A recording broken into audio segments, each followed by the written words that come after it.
Granger Smith, Backroad Song here on the Double R Mornings with Jason and Ashley from the Bimart studio. Matthew Newman in studio. Matthew Newman Photography showed up a few minutes ago. Welcome to the show, first of all. Hey, thank you for having me. I appreciate it. And we're really excited for this for a lot of different reasons. But for those who don't know, you're a photographer.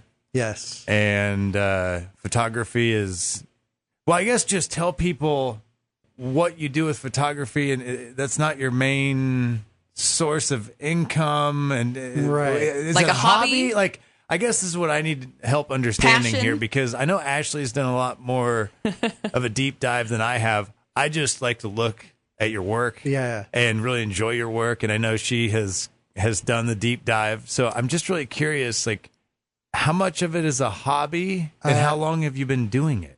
I've been doing this for 10 years. I specialize in wide field astrophotography, so basically landscapes at night. Okay.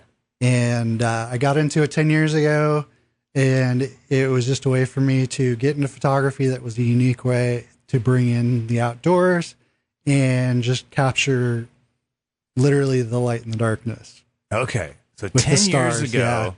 And what was it that inspired you to get involved in photography? Were you involved in it in school back in the day? Because I know for some of us going to school, like I remember growing up, we had a dark room at the high school, and they learned how to develop film and all those things. And then some people get involved in yearbook, and I did, and took photos for sports for the yearbook. Right. And it was a lot of fun, but then it kind of fizzled out for me. Were you involved in anything like that? Yeah, I definitely took a 35 millimeter black and white class in high school, and I loved the dark room in high school.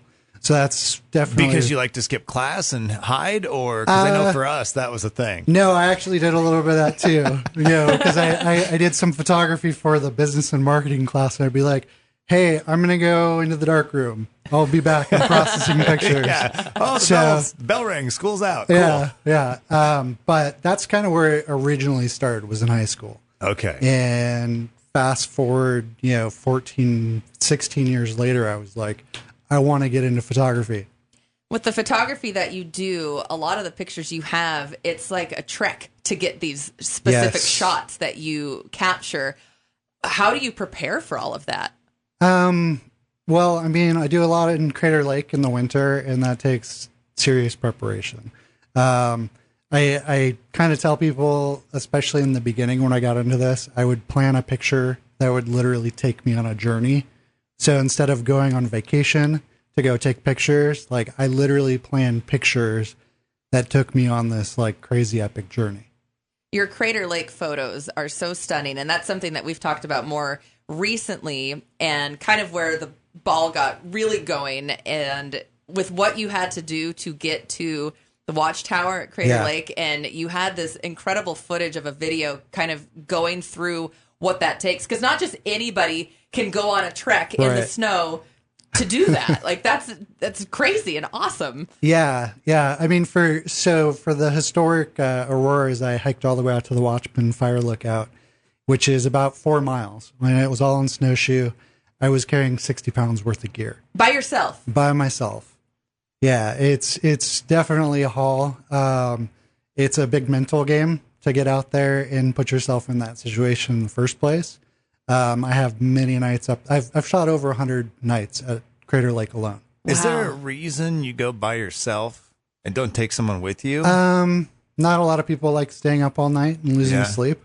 And honestly, as a photographer in this genre, a lot of times I find it easier to be by myself because you don't have other people turning lights on and off with their headlights and, flashing into your pictures, because these are long exposures. Yeah. And so they're being lit by the stars. So they're really long exposures, high ISO. And sometimes when you have more bodies there, it makes it more difficult to get the pictures. That makes sense. Yeah. And other distractions that you may miss something. I mean, it's nice to have people out there, but it's also one of those things where, like, I'll do it constantly if I can. And a lot of people might be able to be like, yeah, I'll go out once. But not every time. Yeah. You mentioned it is a mental game too. And I know if you even take the photography side out of it, that sort of hike, that trek is a mental game. Absolutely. How does that affect you in the process of getting those shots? Like, I'm assuming that all goes hand in hand. Yeah, So when I went to Crater Lake in May, that was a huge workout mentally, because physically it took me 4.5 hours to get to the lookout. From start to fit to get to the spot? Yeah, from my car to snowshoeing up to the lookout, it took me 4.5 hours. Just to get in. Hauling, with 60 pounds on my back. Yeah. And so, I got up there at about 9:30. It was just starting to get dark, and I was exhausted. So I was like, okay, we'll set up one camera to start time-lapsing, and I needed some food and like refuel, because I was wasted once I got up there. And it also has to be cold, right? It wasn't too bad that night, but I've had some pretty gnarly stories up at Crater Lake. Yeah. Have you had one situation you mentioned in a story that you had lost your footing in a snow, like a tree rut? I fell into a tree well on snowshoes up there, and that was quite literally a near-death experience. How terrifying. Yeah, it was, but it was also it was the first time I went out where I was really starting to take the preparation and safety of going into the backcountry solo in the winter really serious. So it was ironic that it happened on that trip, but it was great that it happened on that trip, because mentally I was prepared for it. Like you knew what to do in the event that something as much happened. as I could. I mean, I wasn't expecting to fall in a tree well. I don't know that anybody expects that ever, no. But the shots that you took from that specific spot and that time, how is that relatable to the rest of your work? Like, how proud are you of those shots that you took so much preparation to get to? Yeah, I mean, obviously the more time you put into it, the more meaningful it is to me personally. And most people don't know the backstory of what went into these, because to me, it's just kind of become my normal. Mm-hmm. And so to me, it's not a big deal. It's like, this is just what I do. And then I've been doing it for 10 years, and I'm realizing now that people need to hear the story. Yeah, it would be a lot easier to have a helicopter drop you in there. Yeah. Than it would be to hike in 4 miles, potentially die, all of these things. But the adventure is so much of it, it seems like. It is. Like I said, a lot of it is so physically and mentally demanding that it really helps you push past your fears and expand what you're capable of in your willpower. And so once I really started doing this, it was like, oh, I can do this. It's not scary. It's only scary if I make it scary. Yeah. So it's a huge thing of overcoming like obstacles and fear. Yeah. And it just makes you stronger. I mean, the challenge of it is what I love about it. And these days, when people are constantly looking for the easiest path, it feels like, to put yourself out there and attempt to do something like this, not just once, but repeatedly. Like, you choose to do it repeatedly and challenge yourself is very cool. And I know there's so much more that we plan on talking about. And if you're just tuning in, Matthew Newman here with Matthew Newman Photography. He's taking incredible shots. Check him out on his Facebook page. But should we take a break and come back? Yeah. I know we're pretty deep into the first segment, but there's so much more we want to talk about as we proceed here with the morning. So maybe we should do that. And I'm then we good can with come that, back as long and as just you're good with you want to sticking hang on for around. a few minutes, because I have so many more questions. To. Because the whole reason we invited you to come in is because we saw a post recently about you selling some equipment because of a situation recently. So we definitely want to dive into that a little bit and see if we can help out here today. Yeah. So we'll come back to that in just a couple of minutes here on the Double R. You're listening to Jason and Ashley in the morning. Alabama here on the Double R Mornings with Jason and Ashley from the Bimart studio. Matthew Newman with Matthew Newman Photography. In the studio this morning, we were talking about the adventure to Crater Lake and the Northern Lights and what that looked like, and all the adventures you've been on up there. It's so wild. I feel like we could sit here and talk for hours, because we talked the whole time we were off the air, which maybe we should have just left the microphone on, but I think we should have. I mean, so many cool stories. Matthew brought in, what size would you say that this fence is? This is roughly a 24 by 72, so 2 foot by 6 foot. And so that's Perseverance? That's Perseverance. Okay.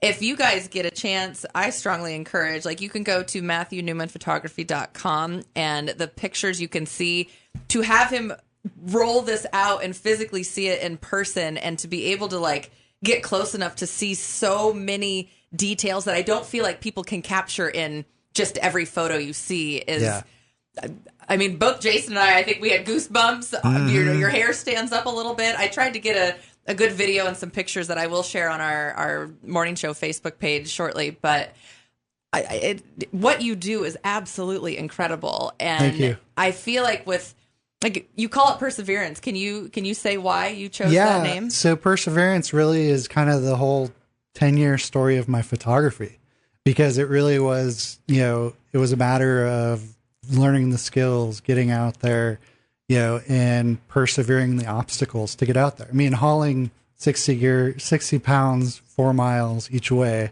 in itself is perseverance. Totally. But to have all these conditions come together, this historic solar storm hit, along with really awesome high snow level for late season, good weather, and moon phase to all align, just everything came together. Yeah. How do you celebrate something like that? So when I got home from this trip and I loaded these pictures up on my computer, and all I did was stitch that together, I actually started crying, and I've never had that experience, because I was just like, I was there. I experienced that whole night, because it was going off all night long. And Like, not you only were you captured that. there, Yeah. you captured it. Yeah. Like, it's one thing to get there and to take pictures, but to actually capture what you were attempting to capture. For sure. And, to my untrained eye, in the best way possible. I mean, it's amazing. The photos are amazing. And to know that you got it, not just survived, you got there, you survived, you took the pictures, and they turned out incredible. Yeah, I actually I had 2 cameras running all night long. So I actually took 5,000 pictures all night. Wow. Because I wanted to time lapse it all night. And so I had one time lapse running all the time. And then when I photographed the panorama, I pulled that off from shooting a time lapse to shoot the panorama. Then I started time lapsing again. So I had multiple time lapses. And so I spent about 90 hours of post work processing those time lapses, and then I actually wrote an original music piece to go with the time lapse, just to really be like, this was literally from dusk till dawn, this whole experience. That's incredible. Okay, so you go up there, you get this amazing, a lot of amazing shots, and then here we are a few weeks later, and you're selling equipment. How do we get there? So along with doing this, I put in full-time hours doing photography, but I also have had a day job. I've worked as a tradesman for years, and my work situation has kind of fizzled out. And so money's just been tight, and I'm like, okay, what's next? Because my photography as an artist, it's hard as an artist for most of us to be good at the business side of the art business. So, Right. Because you got to do it all. You got to wear every hat. Yes. And so, just taking pictures, processing pictures, posting them on social media, that in itself is more than full time. And so then when you have to go out there and actually try and sell yourself as an artist, that's kind of like the last thing I want to do. It's like, it's out there, so people should respect that and be like, yeah, I want to support that. And it's just not the case, and it's not the reality. And both of my kids are at a high school now, and my daughter just graduated a week ago from culinary school. And Congratulations. thanks. Yeah. And so now it's kind of like, okay, well, now maybe I really just try and focus entirely on photography. And so I just found myself in a situation where, the bills were stacking up, and I kind of put out on Facebook, hey, I'm selling all my gear, and I'd prefer to sell art. And a lot of people stepped up and bought art, and that's just what I want to keep doing. So now I'm going to focus on, investing my time more on the business side of it, because I have 10 years of photos that I've taken. So, and people have seen a fraction of those over the years. So I also have all the stories that I rarely tell. And I think that makes the picture that much more Yeah. magnificent. I mean, knowing what you had to go through to get these specific shots, and knowing that you created music to go with the picture itself. Like there's so much to it. My mom actually texted in and said she's really hoping that somebody sees and hears, so that you have a broader audience, that you know how to tell a story and how to show it, and to know that there's so many components to that. And you talk about like the mental toughness that you go through so many of us are in that same battle. For sure. And the relatability factor is so huge. Yeah. Yeah. I mean, for me too, a huge part of getting into photography was my tagline is capturing the light in the darkness. And a huge part of that is at the time I was just trying to find light in the darkness of the things I was going through in life. And I found that through my photography. So, and people will, capturing the light in the darkness, that's what it means to me. I'm literally capturing the light in the darkness by capturing the starlight. And while going through it mentally too. Yeah. And then, and spiritually people, can relate to it too and take their own things out of capturing the light in the darkness. So, it's just been a passion of mine. It's brought me lots of joy. It hasn't been easy, but if astrophotography was easy, I probably wouldn't have gotten into it. Sure. The challenge of it is what I really enjoy. Well, it makes it that much more special, right? Yeah, to know that you're surviving the elements. I mean, you were telling us off the air you survived a night where it was, what, did you say 15 to 30 degrees below zero? Below. Yeah. You survived that. Because of the wind chill. You do that. And obviously, there's all kinds of mental gymnastics that are happening while you're out there. Yeah. And surviving the elements and then trying to get the shots and all those things, just to me at least, would make it that much more special, because when things aren't easy, it's not the same. Right. Or when they are easy, it's not the same. Yeah. When it is harder and you've accomplished something. It's a lot something more rewarding. Yeah, exactly. That's what I'm trying to say. Yeah. Thank you. You're hired. It's incredible. It really is. Matthew Newman Photography. That's where you can find him on social media as well, whether it's Facebook, Instagram, website, YouTube. Yeah.